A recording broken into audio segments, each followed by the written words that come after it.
Are you ready to get casual? Grab your favorite adult beverage or combustible plant and join us for our roundtable TTRPG discussion. Oh yeah, it's time for Casual Friday. And now, here are your hosts. What's up, everybody?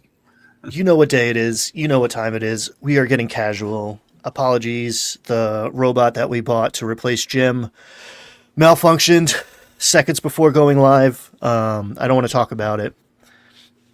But yeah, we are here to discuss TTRPG news. And hey, we got some of that. We got a lot of that. Things are popping off. Breaking news.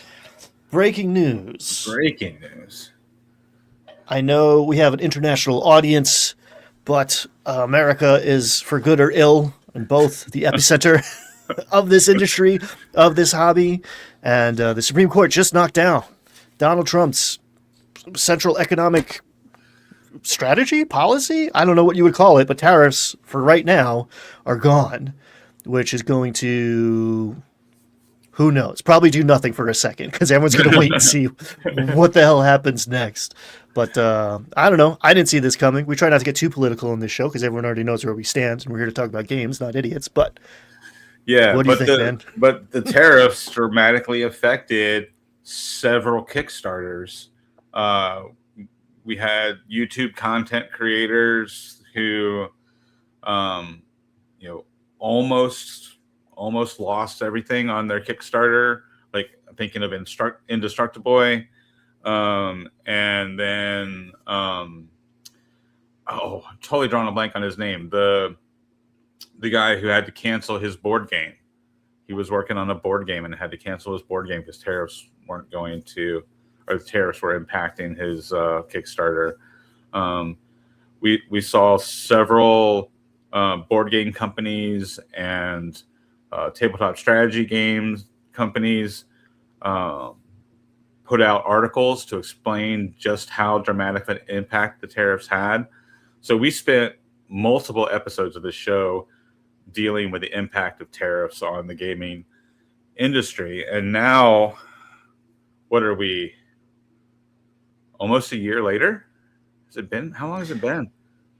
Time has stopped meaning much in this era, but yes, we've been going back and forth about this stuff for a year. It was very early in the Trump presidency that these policies were made and unmade and remade and switched around. Yeah. I don't know. Our friends over at Battle Zoo, I know, had a lot of kerfuffles going on and were very vocal because they're just great at explaining the business side of things. There's a suite of Professor DM videos that are maybe gone now because he changed his tune.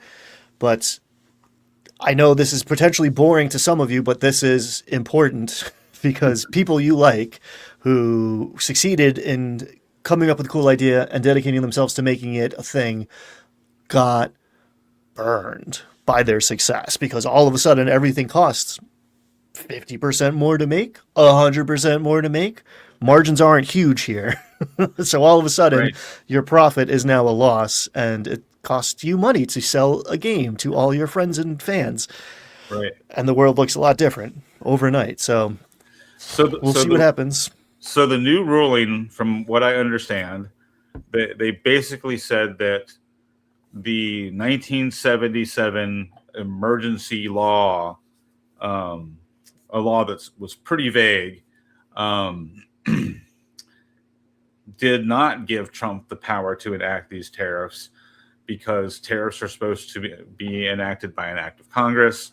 And so even though the Supreme Court is currently very conservative and has ruled in favor of Trump on almost everything else, this was the first time they were like, hey, this is an overreach of executive power. This is not something the president can do. So now the big question is, will the federal government refund all the money they collected on all these tariffs? And how the hell would you figure out how much you owe to who and whom? It's chaos. My whole take is America, it was fun while it lasted. Yeah, it's It's bad. It's bad. There's a rule here where if it's an emergency, the president can do a lot of other stuff too. And in that rule, it doesn't quite define what an emergency means. So there's been a lot of emergencies over the decades, but we're perpetually in one now, which means the president can do all sorts of crap, like tax policy, which essentially is what tariffs are. And now we're getting into politics more than anything else, but like president doesn't do that. Congress does that. So that was the legal argument about why Trump can't be passing taxes on people because that ain't his job description. We'll see what happens, but for right now, this is potentially good news for a lot of folks making cool stuff. Yeah, and hopefully this creates more space for more people to make more cool stuff for our hobby and the adjacent hobbies, board games and tabletop strategy games, because there's a lot of cross pollination between people who play 40K and people who play Pokemon and Magic the Gathering, and people who play board games like Hero Quest and Descent, and a lot of these products were affected by the tariffs, and hopefully this will allow a more cost-effective success for our hobby and the adjacent hobbies around it. I know, like, I'm looking forward to Pokemon cards not being so difficult to come by and being less expensive, because I have a 7-year-old son who loves Pokemon and got into Pokemon right before all this tariff stuff hit, and Pokemon cards became stupid difficult to find. So just one little anecdote of how the tariffs affected my family.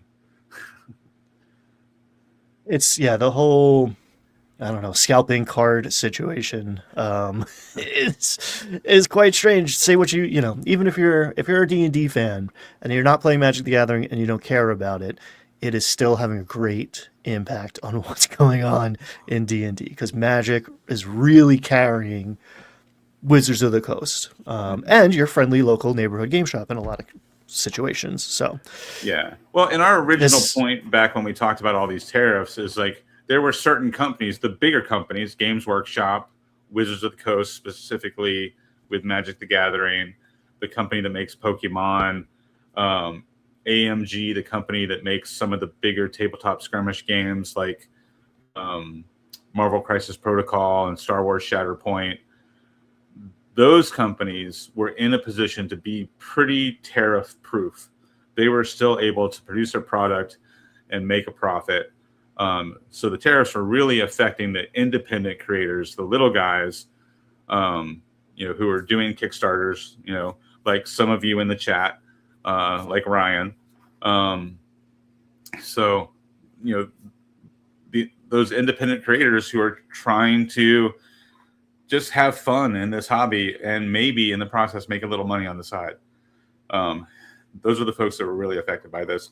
So hopefully, moving forward, we'll see more independent creators doing cool stuff, and we'll be less beholden to the big companies dictating what games we play. We can only hope. Speaking of cool new stuff that's on the way, if I remember how to do, they had me pushing the buttons today, folks. It's not good. A second Ghost in the Shell TTRPG is on its way. Yeah. I love Ghost in the Shell. This was maybe, it's hard to remember back, but this is maybe my first like Japanimation anime like taste back in whatever the early 90s when the Ghost in the Shell movie was out.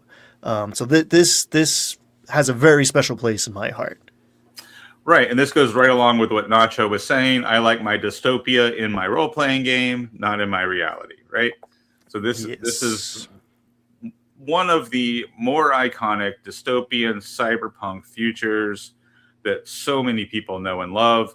And this directly inspired newer sci-fi movies. Like this directly inspired The Matrix in a lot of ways. The Wachowski siblings are on record saying that they They were heavily inspired by Ghost in the Shell and other anime. So Ghost in the Shell has had a far-reaching impact on science fiction for, gosh, like, so we're talking 3 decades now, right? Almost 3 decades, 25 years.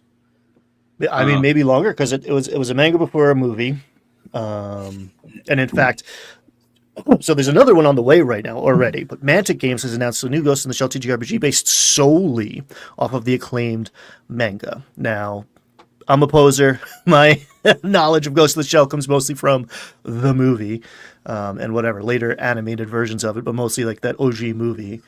And I don't know if cyberpunk was even a thing before Ghost in the Shell made it iconic. Like, maybe like Philip K. Dick stuff, but like nothing. This is in the DNA of stuff you like. If you've never seen Ghost in the Shell, but you've been consuming anything remotely sci-fi, sci-fantasy in the last 20 years, 30 years, Ghost in the Shell is a touchstone, something to go check out and maybe pick up and play pretty soon. Yeah, I feel like the Philip K. Dick books and Blade Runner movie and Ghost in the Shell are probably like the pillars of the cyberpunk genre. I can't think of another property that's more iconic than those 3 when it comes to cyberpunk. And speaking of being augmented, someone let Jim out of the cryo chamber. I saw Ghost in the Shell age 14, and the only thing I remember is pretending to understand it. It is beautiful and violent and deeply grappling with man versus machine, which if you saw our thumbnail is the central crux of this episode and perhaps decade going forward. Shout out to Nacho Man Akira. Is awesome. Yeah, love Akira. And if I had to pick a 4th, if we're talking the Mount Rushmore of sci-fi, yeah, probably Akira would be alongside of Ghost in the Shell and Blade Runner and Philip K. Dick's short stories. But yeah, I mean, cyberpunk's an awesome genre. My favorite, since we're a role-play game show, personally right now, my favorite role-playing game for cyberpunk is the one built on index card RPG, written by Hanker and Furnell. That's a great one. There's a sci-punk anthology for index card RPG, and there's 3 really great sci-fi games in there. One of them is a cyberpunk game. One of them is like a sci-fi version of Red Dawn. If you remember that movie from way back in the day, you play high school kids fighting against the alien invasion. That one's called Bearcats. And there's a very aliens inspired game in that anthology as well, where you're basically bug hunting big bad aliens. So yeah, that sci-punk anthology for index card RPG is a great pickup if you want to play some really cool sci-fi themed, cyberpunk themed games. It's funny you say that. I didn't put it on the agenda today because I haven't done the deep dive, because I like a physical book more than a PDF, but we talked about the latest GM-facing index card RPG book coming out, and it showed up on my doorstep today, as well as a physical copy of an adventure, whose name I forget, but we're going to talk about it next week, because I like what he's doing over there. Oh, yeah. Hank does great stuff. Hank does great stuff. I still got to get down to... I got some friends in Philly, and I got to go see his shop. And since we're on our cyberpunk theme, dystopian future, we've got to talk about AI. It's also in the news. Here we go. Okay. Fellow Ryan Dancy, is maybe a familiar name because he gets credit for the original idea of the open gaming license back when D&D was first being ripped from the ashes of TSR and carefully carried on a pillow by the folks at Wizards on the Coast to resuscitate it and keep it alive. One of the pivotal things that happened was to create the open gaming license, giving outside third-party creators, like several people on your screen, the ability to make stuff for D&D without fear of litigation or whatever else. Being able to make supplementary material, which created this huge boom, not only of games, but of supplements for D&D itself, and just brought the game back to life when it was on Death Watch. We're not going to rehash when he came back into the public eye to defend it 20 years later, but he stepped on a rake, this guy. Yeah, so, I mean, Ryan is a cool guy. Back during at least he really seems to be from all the interviews I've seen with him. Obviously, back in, 2023, I watched a bunch of interviews with Ryan because he came out to defend the open game license back when Wizards was, doing the OGL debacle thing. We've talked about that at length on this show. But back in the day, so we're talking like 2000, I think, or late 90s, I guess. Because 2000 was when Wizards of the Coast came out with a 3rd edition. So this would have been somewhere in the late 90s. Wizards of the Coast acquires TSR. Ryan Dancy is one of the guys working for Wizards of the Coast who's assigned to determine why D&D failed and why TSR failed, in order to make, so Wizards of the Coast can make D&D good again, right? And so Ryan had a background in software development, and he came up with the open game license based on the various open gaming license in various open license in software development. And basically the idea in software development is you can crowdsource a bunch of development for your product by having an open license that lets other people tinker with it, right? And that eventually turned into the modding community of today. So this guy knows his stuff. He knows software development. He knows video game development. He knows RPG, tabletop game development. He's worked all over those 3 industries for a long time. But now he made a statement that sounded very much like he was a strong supporter of AI. And basically, from what I understand, it got him fired. Is that right, Ryan? It sure looks that way. It's worth framing the conversation a little more carefully because this is the internet. We don't do nuance here. But this is the guy who started the OGL. He was a huge advocate for making it Creative Commons. He said he would have done that in the first place given the opportunity, but the Creative Commons didn't exist yet. So before you take out the pitchforks and the torches, keep that in mind. And in fact, when he was saying that, I was like, great idea. Never going to happen. There's no way it's going to go into Creative Commons. And it did. And I was wrong. And I'll admit it. So we all won, Ryan. We all won. We all won. What a time to be alive. So he made a statement. I don't know. Is this a tweet? What do we even use anymore? I don't know. I have zero reason to believe that an AI couldn't come up, quote, so he's responding to somebody, come up with Tiny Towns or Flip 7 or Cubitos, end quote. I can prompt any of several AIs right now, caps, and get ideas for games as good as those. The gaming industry doesn't exist because humans create otherwise unobtainable ideas. It exists because many, many previous games exist, feed into the mindsets of designers who produce new variants on those themes. People then apply risk capital against those ideas to see if there's a product market fit. Sometimes there is, and sometimes there is not. In fact, much more often than not. Extremely occasionally, twice in my lifetime, D&D and Magic the Gathering, a human has produced an all-new form of gaming entertainment. Those moments are so rare and incandescent that they echo across decades. Game publishing isn't an industry of unique special ideas. It's an industry about execution, marketing, and attention to detail. All things AIs excel at. Yeah, and so this statement, like, if you take it like at face value and really hear what he's saying, he's not wrong, right? What he's saying is that there have been very few revolutionary games.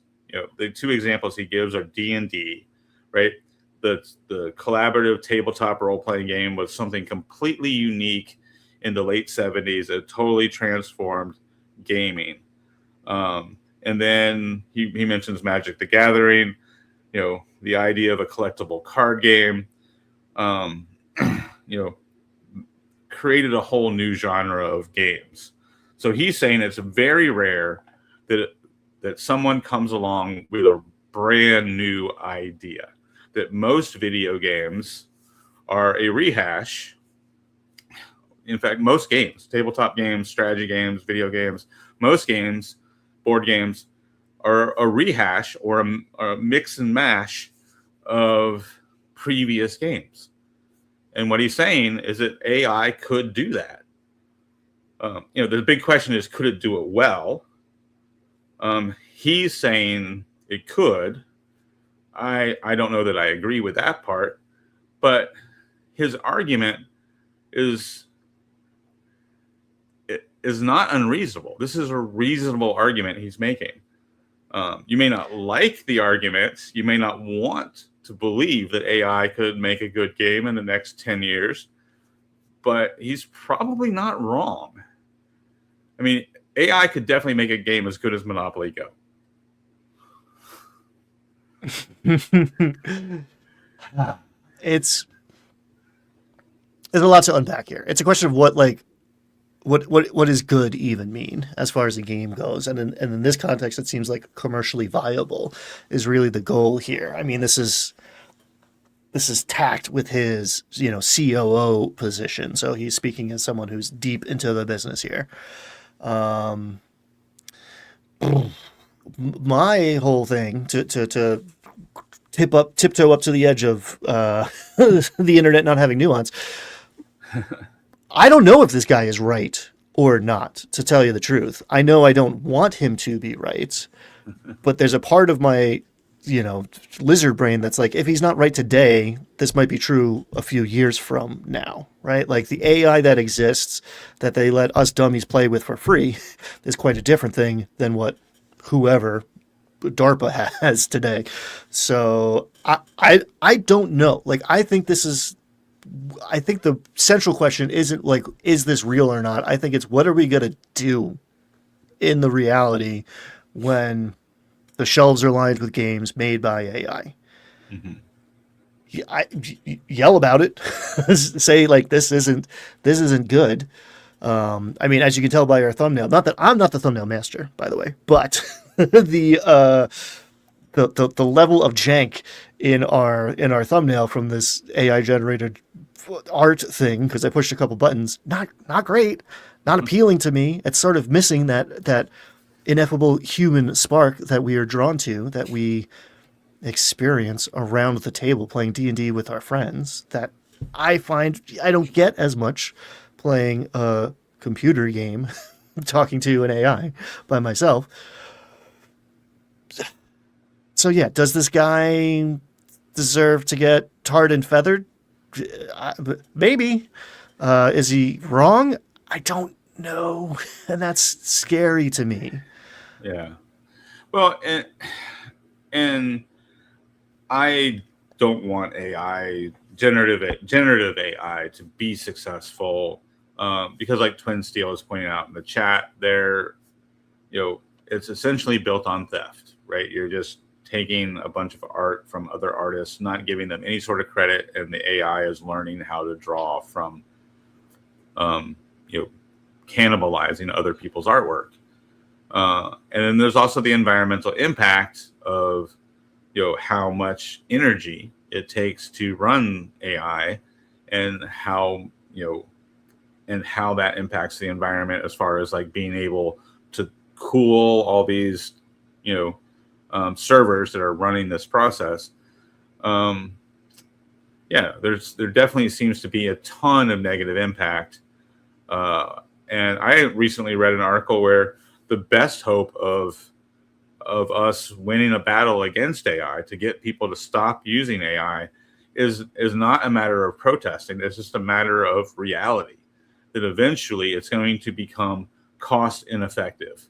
Right now, companies are pouring tons of money into AI research, and the reality is it may not be as successful as everybody hopes. And the last best hope for us who don't want AI to be successful is the fact that it's just not going to be cost effective. When you factor in the power requirements and the environmental impact and the environmental cleanup that's going to come with using AI. None of these companies are turning a profit yet. Right. They are borrowing money from each other to build more facilities and charging for. And their stock is going up, so it looks like they're making a profit, but that's all speculative profit. It's not actual earned profit.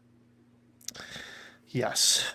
I don't know if this is, the printing press or tulip bulbs, but the guy who's selling the thing is not the person to trust about whether or not this tulip bulb is going to, maintain its value over time. So at the risk of making you more or less upset, the next day, poor Ryan Dancy here, this morning, John Zinzer and I talked about the aftermath of my post yesterday about the ability of AI to create ideas for games.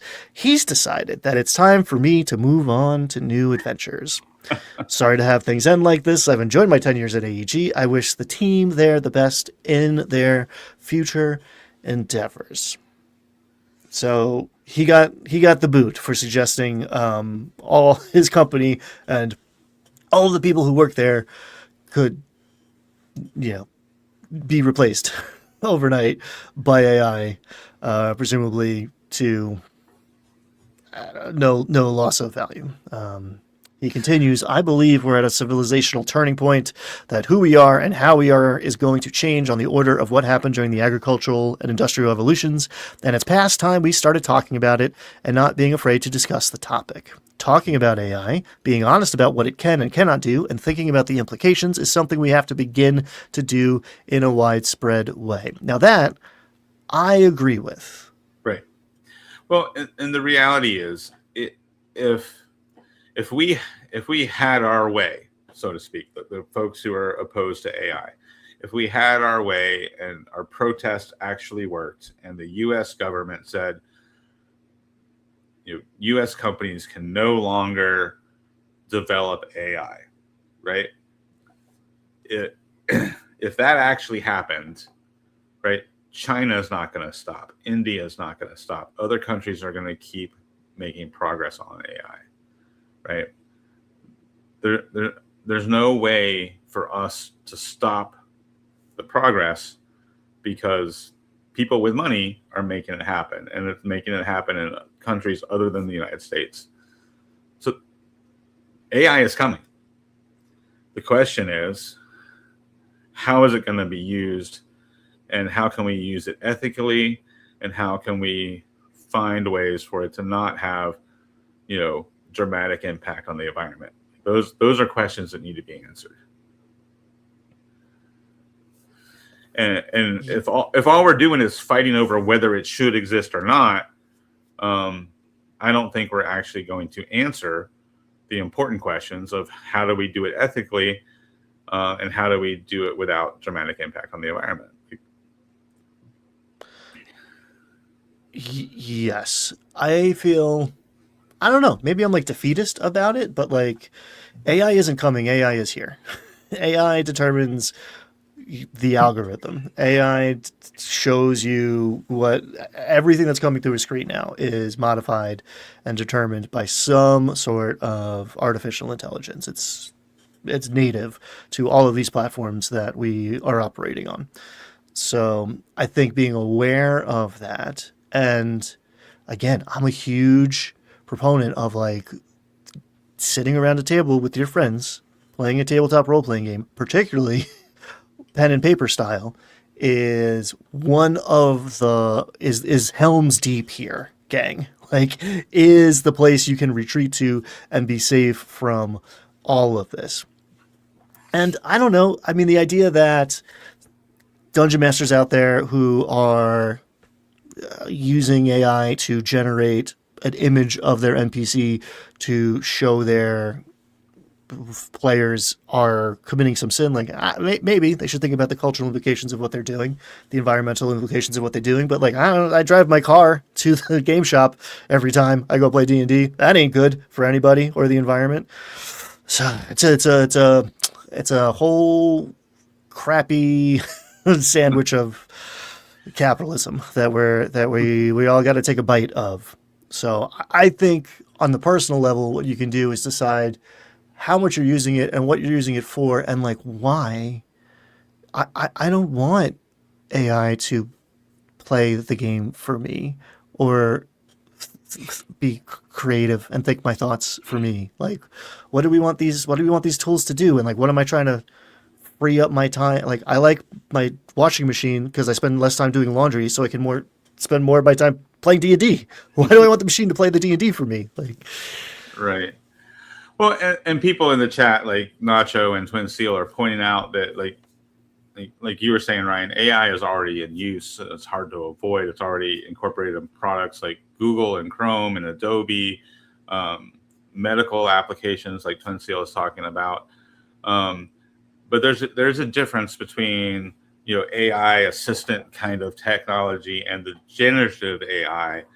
And what Ryan Dancy was talking about is like the generative AI's ability to actually make stuff instead of humans making the stuff, which, of course, that's the whole other issue that people complain about is if AI starts actually making product, then that eliminates jobs from humans who used to make that product, whether that's movies or video games, role-playing games, whatever. If the AI is making the stuff, then what happens to the people whose job used to be making that stuff, right? So that's a big concern in all of this, obviously.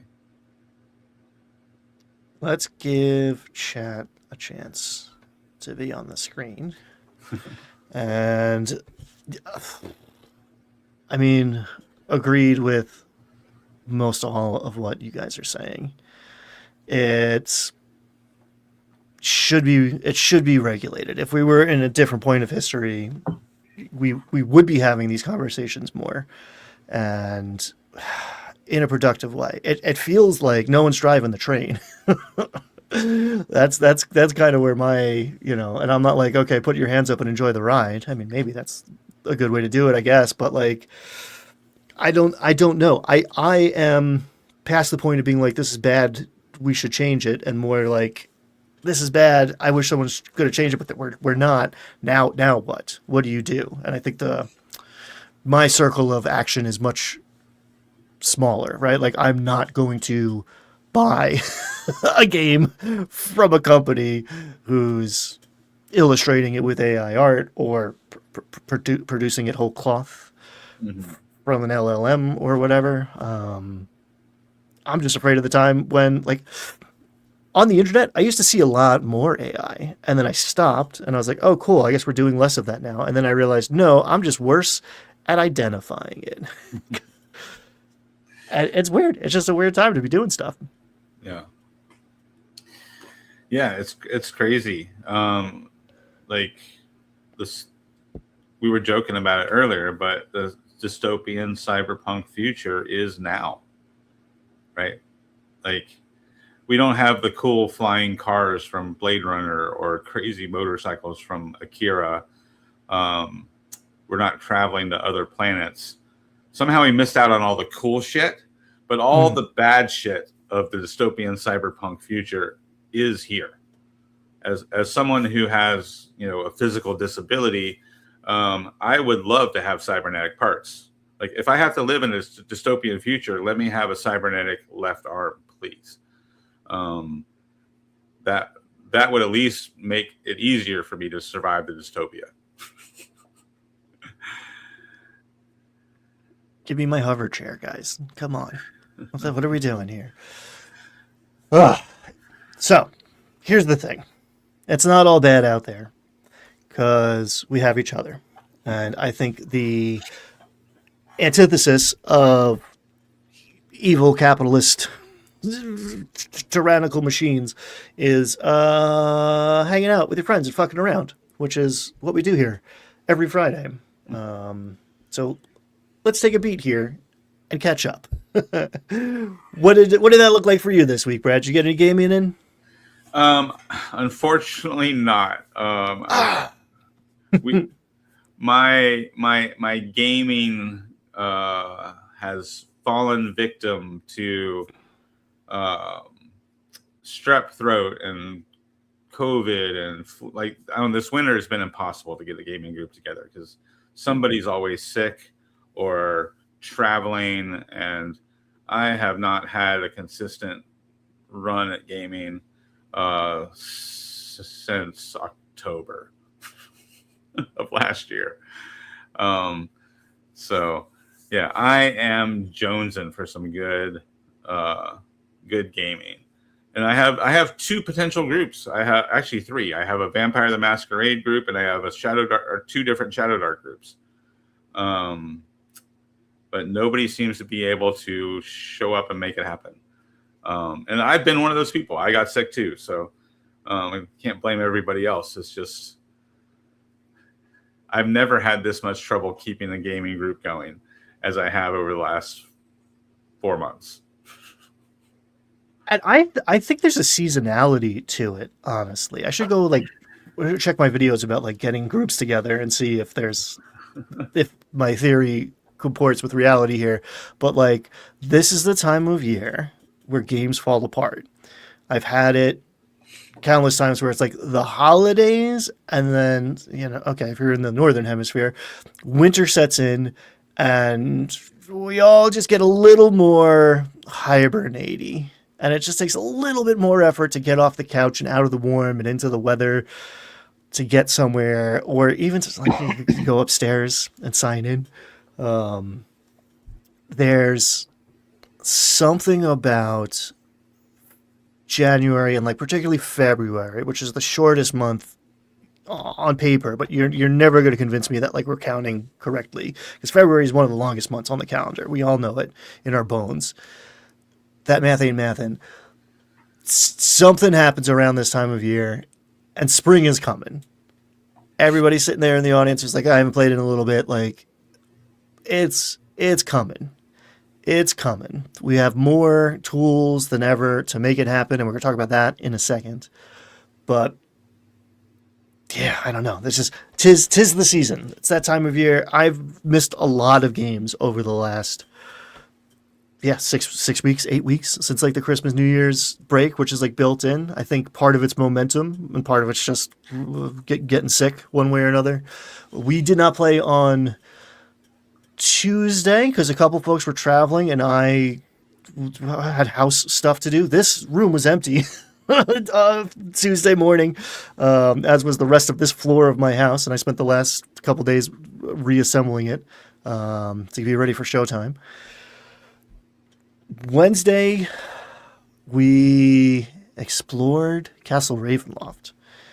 Just dipped our toe in, I would say 10%, maybe.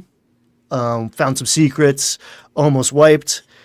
Spooky shit happened. You fought some rats, which was pretty simple, and then they fought an invisible stalker. I don't even know if they knew that that's what they were fighting the whole time. But it was glorious. If you haven't dabbled with Strahd, I would consider it. There's a lot of versions and iterations, and it just It knows what it is, and it's a brutal, dark, gothic horror. And I'm enjoying it, and my players keep coming back, so I assume they are as well. Yeah, what I can say though is I have thoroughly enjoyed playing Vampire the Masquerade. I don't think it's because of the system itself, because I think it's more about the role playing part and the fact that the game kind of encourages the role playing part more than its own system. But Vampire the Masquerade has been fun the few times we've been able to play. I'm really enjoying that campaign, and I hope we're going to get to finish it. I'm currently, because you guys know I do the D&D groups at school, and now that I'm running for high schoolers, they insisted on playing 5e, and finding out that I am really done with 5e. Like I ran 5e for 10 years, 5e, now 5.5, whatever. I'm just done with it. I'm just over it. 5.5 is not different enough. I loved 5e for a long time, defended it for a long time, built a whole YouTube channel around it. But yeah, I'm just over 5e. It's what I've learned running it again currently for the kids at the school. And trying to decide what my next game is going to be after Shadow Dark. I'm really enjoying Shadow Dark, but my players want something with a little more complexity, a little more options, and I very much am leaning towards Nimble as my next game after Shadow Dark. So my shells are different. I don't know what's where, but yes, Nimble is dope, and it gives you that character customization without giving you the bloat. But yeah, so Nimble is looking like it might be at the top of my list after I finish these 2 Shadow Dark campaigns that I currently have going. I really like Shadow Dark, but like I said, my players want a little more complexity, a little more nuance. But I'm not going to go back to 5.5. So Nimble's at the top of my list. Dolmen Wood is a close second. I got to figure out which one I'm going to spend money on. Ooh. Well, I mean, Dolmen Wood is 2 things at once, and one of them is a setting. I really like the setting. It's a vibe. Yeah, so you could set a Dolmen Wood campaign in like run a different system and play Dolmen Wood with it. There might, it might take a little more effort for you, but you could do 2 things at once, especially you. Yeah. Maybe I could use the Nimble system in the Dolmen Wood setting. I'd be spending more money to buy more books, but look behind me. This is what we do. This is what we do here. Hey, oh my goodness. Nacho Man has dabbled in our agenda, providing me with a transition to the new. Oh, so Brad posted this last night, and I was pumped because I saw D&D 2026 roadmap, and then I read it, and I was like, okay, the D&D Beyond's development roadmap. Okay, cool. So the features that are coming to D&D Beyond. Now, I do run 5e, and maybe there is a lesson here about or 5.5, and I am consistently playing more. If you want to play games, D&D makes it a lot easier. It is the crowd pleaser, especially among players. And I think in a large part because of D&D Beyond, it makes character creation way easier. I don't think people would be as enamored with 5e, 5.5 if it weren't for this. I like this version better. What the D&D Beyond team is doing that the other side of D&D Beyond, D&D is not telling us is what they're up to. What can we expect? And a lot of it's built into the maps, the surviving arm of their VTT development. Yeah, so we don't really have an idea of like what new adventures are coming or if we're getting expanded, ancestries, backgrounds, subclasses, the kind of stuff that we're used to. This roadmap just focuses on we're trying to use D&D Beyond to make it easier to run the game. But yeah, so the first thing on this list is the character quick builder, which, okay, that sounds cool. I mean, we already have a virtual character builder on D&D Beyond, so this apparently is a way to make it faster, easier. I'll believe that when I see it. Character creation is a huge threshold to get over to get a new person to start playing D&D, and I always recommend not doing it. Get someone to play once or twice and then have them go tinker with, well, if I do 18 that makes it wait, why is it 4? How is 17 nothing? It doesn't change from 16. What's proficiency bonus again? What does that mean? Like, no, you shoot arrows. What do you do? So yes, a quicker on-ramp, always a good thing. Journals, a place to keep notes. Yes, please. Tooltips inside the VTT. Yes. Why isn't everything integrated or already? Because it's complicated. I get it. We're getting a better VTT out of D&D Beyond, which is going to make some people in our audience very happy. I like that they're okay. We're going to do all this stuff, and then we're going to do this other stuff, which we haven't started yet. Custom stickers and reveals. I don't know. I mean, I just put memes in Discord, but Discord might also be inshittifying. So yeah, maybe we need that. A new character builder is on the way. DM prep tools, the weak link in the D&D chain, and player onboarding, which is interesting to me particularly. How do they make it easier to bring in new folks? That's always the question. Yeah. So is that like a matchup kind of thing? Like you sign up and it helps you connect with other gamers?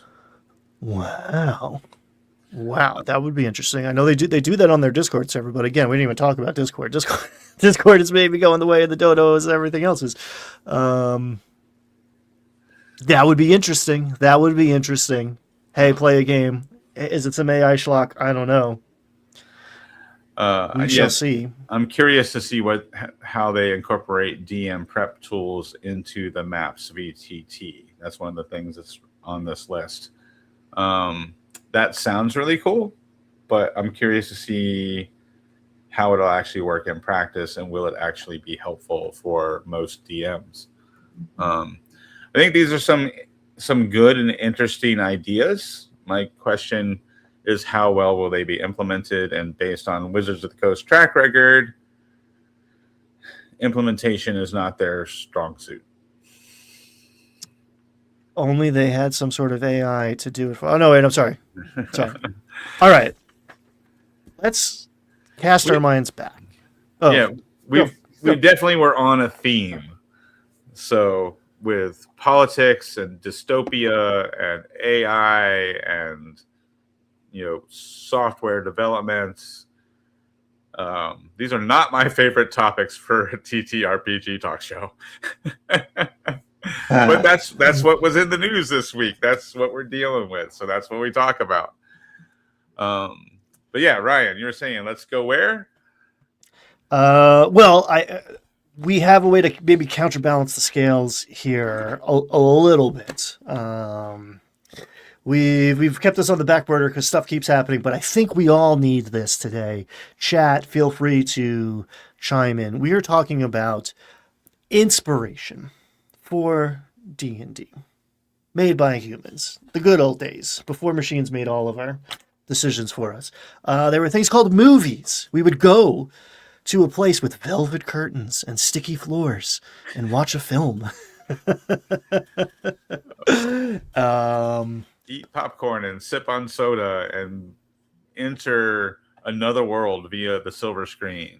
Yeah, movies transported my childhood to many a fantasy wonderland that constantly inspired my creativity for Dungeons and Dragons and all the other role playing games we were playing as kids. Huge. So out of the gate, Twin Steel coming in hot with 13th Warrior, which is actually something. I mean, I must have seen the preview as a kid, but it missed me until I started doing this. And actually, it was a conversation in my Discord and in the comments on YouTube that turned me on to 13th Warrior. I read the book, I watched the movie, and like, oh man, it's good. You know, it shows its age a little bit, but it is Beowulf, but Arabian Nights, kind of. But Neanderthals, it's very cool. Are you familiar with? Have you seen 13th Warrior? Oh yeah, I saw it in theaters when it first came out. I was interested in seeing it because the trailer made it look like cool, like sword and sorcery, and my sister-in-law at the time wanted to go see it because Antonio Banderas was in it. So it was actually the one time that I went out and hung out with my sister-in-law back in the day. But yeah, it's a great flick. It's definitely the story of Beowulf, but told from an outsider's point of view. So it's an interesting vehicle to tell a story where you have this, this foreigner from the Middle East encountering this group of essentially Vikings. And it's the story of Beowulf, like I said, from an outside view. Definitely really cool ideas, that inspire waves of monsters in your game, level like tiers of monsters. Like you start with these, these cannibals who are attacking, and then you have to then go out and find them in their lair, and then there's some powerful boss. Like it has all the aspects of a D&D game built into it for sure. What else do we have coming up in chat? Well, I just want to address for our international friends. At least on the East Coast,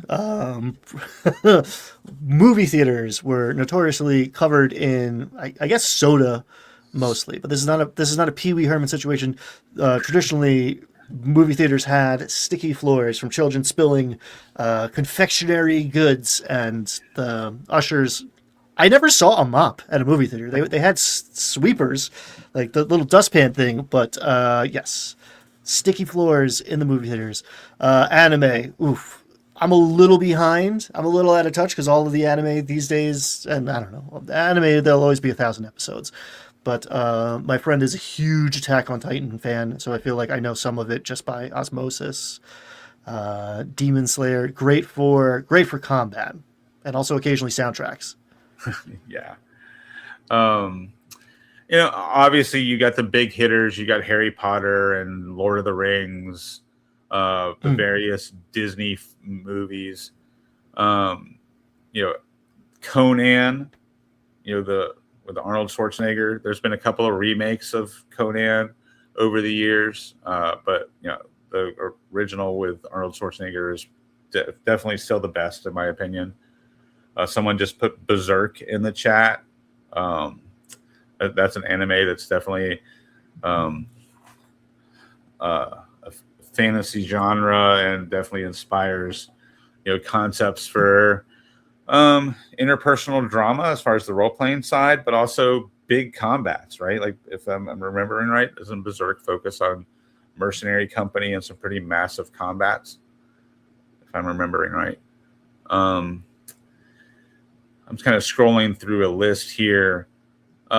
This might be an obscure one for folks. Time Bandits. You ever see that one?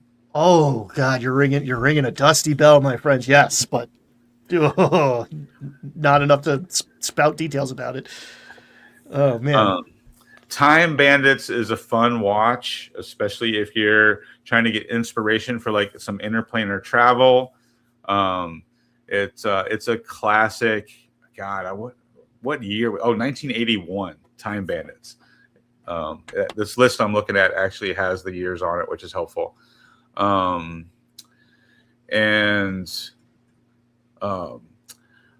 obviously the Pirates of the Caribbean movies, like, we think of them as pirate movies, but they are definitely fodder for fantasy with, like, krakens and undead and prophecies and all that sort of stuff. There's definitely all sorts of ideas you can steal from the Pirates of the Caribbean movies. At least half of them are based on a magical MacGuffin and the quest to obtain it or use it or to get it out of the wrong hands. It's funny, we were having this conversation a couple weeks ago, and Big Trouble in Little China came up, and that movie just makes me happy to think about. I haven't seen it in so long, and I got it now. It's written down.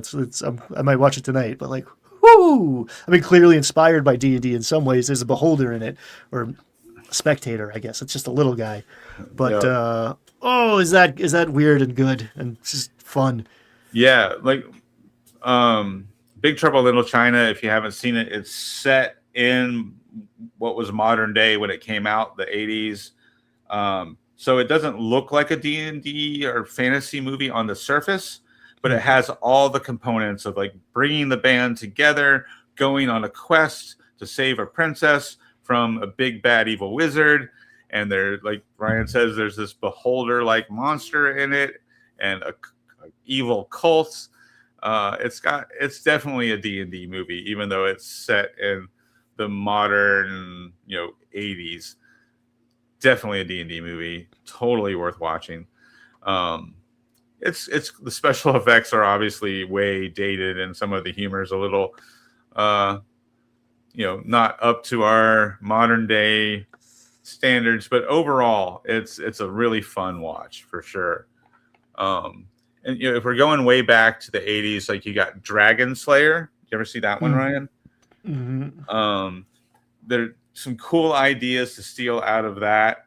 Is the dragon sloughs off her scales, and also the dragon has hatchlings, right? And so part of the story is the hero delves into the dragon's dungeon and steals a bunch of the dragon's scales to make a fireproof shield that he then uses to fight the dragon. But of course, in the process, he finds these hatchling baby dragons, and that factors into how he gets the dragon's attention and all this sort of stuff.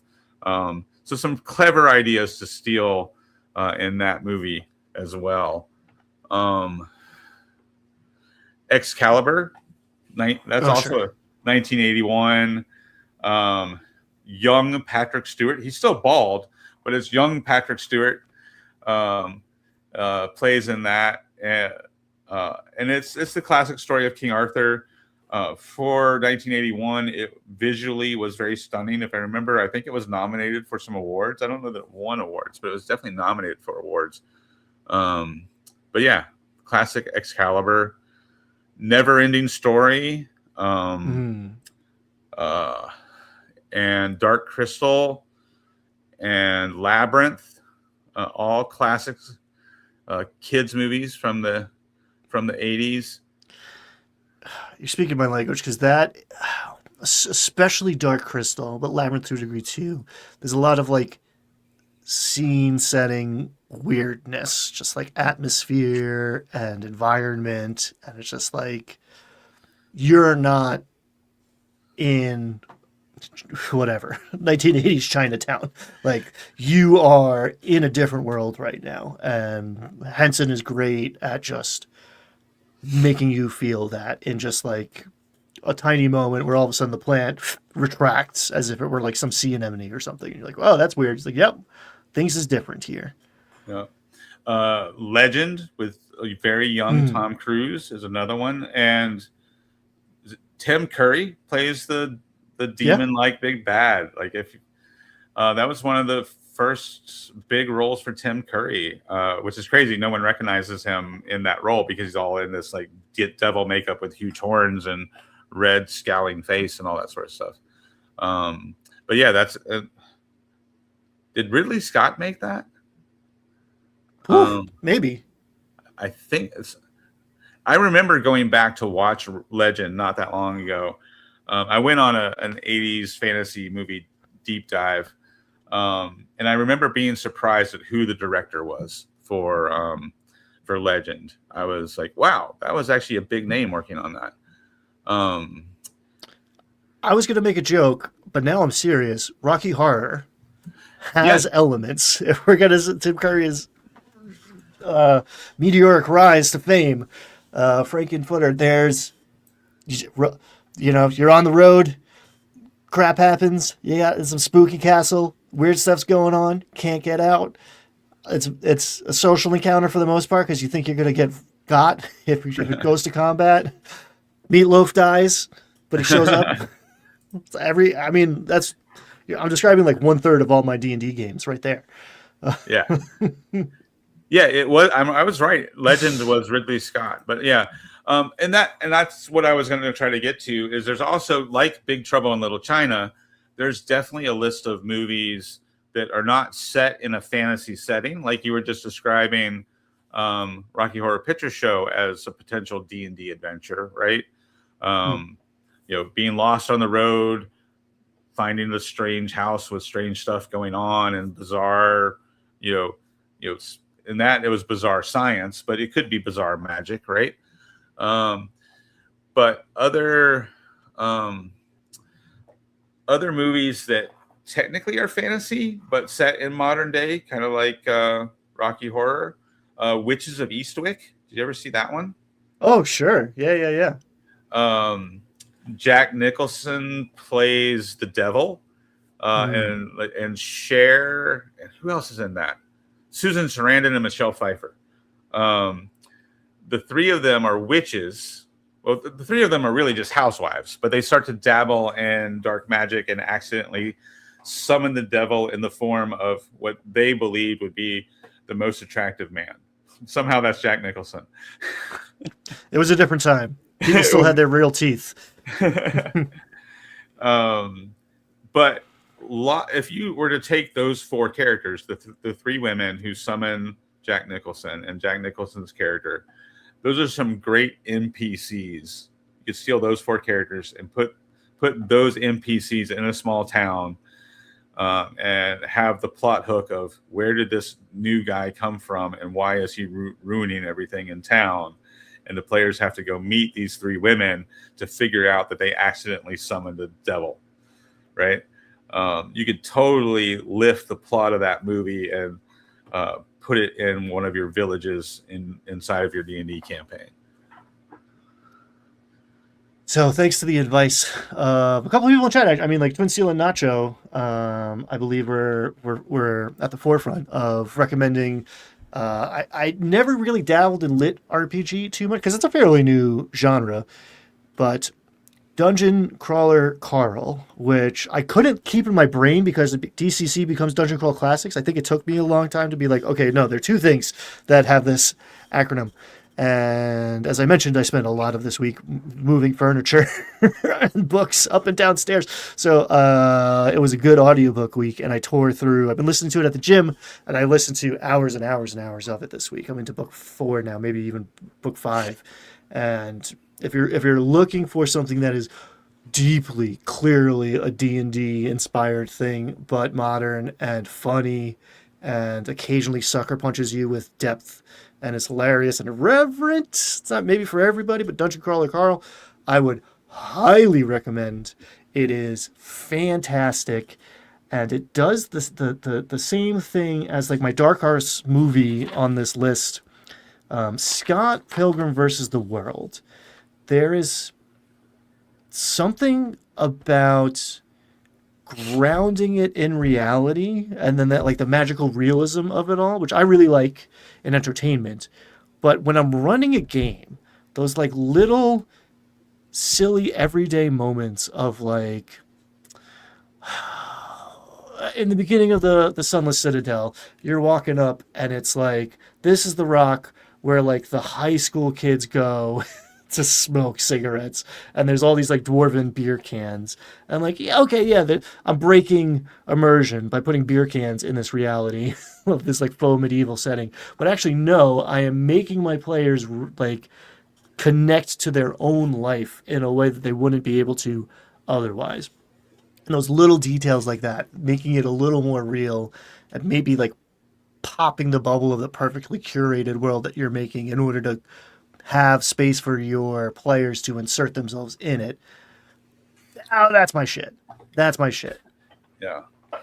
A couple of other recommendations that I think are way underrated fantasy films that when I see people come up with lists of like movies to watch, Lady Hawk from 1985, Matthew Broderick, Rutger Hauer, and Michelle Pfeiffer. Great NPCs to steal for an interesting plot hook. There's a knight who turns into a wolf at nighttime, and he's in love with a noblewoman who turns into a hawk during the day. So that the two lovers only can see each other at sunrise and sunset for a brief moment as he turns into a wolf or she turns into a hawk. They can never touch.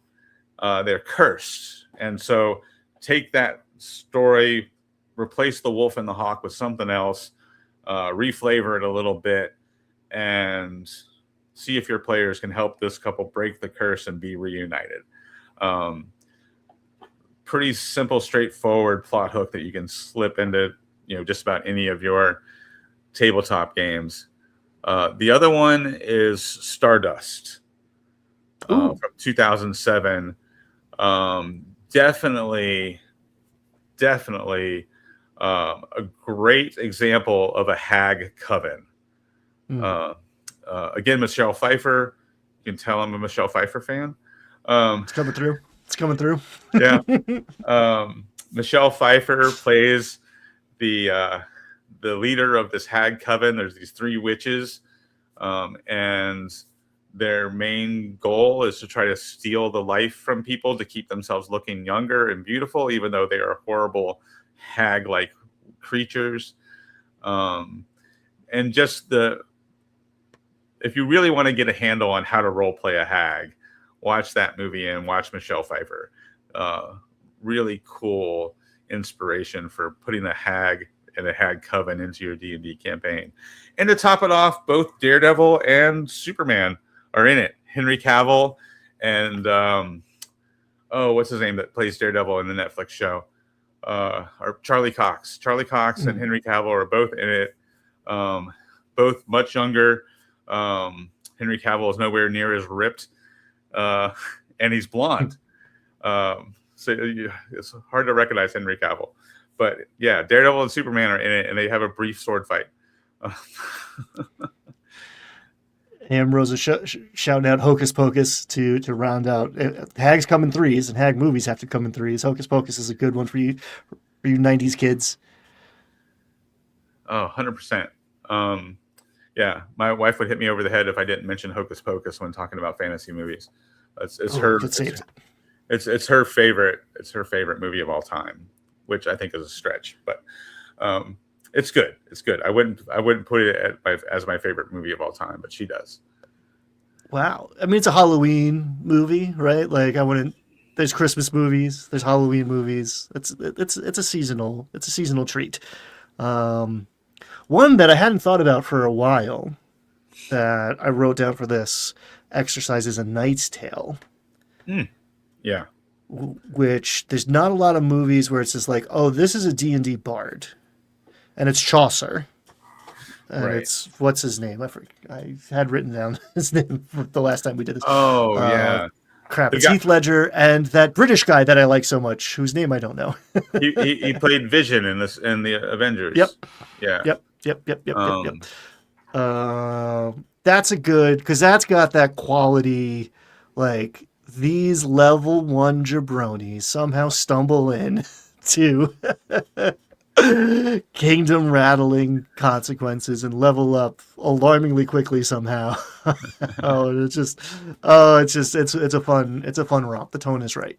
Yeah. Well, one of the things that I think Knight's Tale does well, just as a movie, not necessarily related to video games, but the whole montage where a character learns how to be good at something. Mm. Knight's Tale does a great job of making that as close to realistic as you could, because learning a new skill, you fail far more often than you make progress. And most of those montages in movies don't really convey the idea of how hard it is to learn a new skill. But that montage does a pretty good job of making you feel like this guy's never going to get it. And he doesn't actually get it. Like he gets good, but he's not great at it until the end of the film, right? And that as a storytelling, mechanism is really what sells the film for me. Is it very much feels earned, even though it's like a silly, over the top comedy. The ending definitely feels earned to me, which is just good storytelling. But yeah. You could definitely steal plot hooks from Knight's Tale.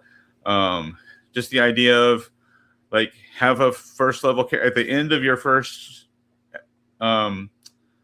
game session, have the players find a shield that belonged to some heroic knight, and hoisting the magic shield makes them look like that legendary knight. And let the players run with that and see what they can do with that. You might end up creating a whole side quest of crazy, zany stories. But yeah, that's kind of the fun part of going through all these movies and picking out what you could add. Obviously, magic items. Look at the movie Crawl, right? For the glaive, the spinning bladed like thrown weapon. There's a ton of cool ideas that spawn out of all these classic sci-fi or fantasy movies. Ready Player One, not necessarily as a D&D campaign, but as like a DM methodology of like, hey, it's particularly 80s oriented too, but all those cool things you like, smash them together. I think you could overdo it, right? So like that's why 13th Warrior coming out of the gate is a great example of like, take two things and smush them together, and you end up with a new thing. And now you have Beowulf starring Antonio Banderas somehow as someone from the Arabian Peninsula, even though he's Antonio Banderas. Cool. Just that little bit of extra sauce makes it so that you're making something new. You have two buckets of tropes, moves to go back to keep the players guessing and to go reaching for when you don't know what to reach for. And if you take, I don't know, any two of these movies and smash them together, I don't know, you'll get sparks. Something will come flying out of it that, I don't know, an AI could never write. Bring us full circle. Thanks, Ryan. Yeah. I think it's a pretty cool assignment.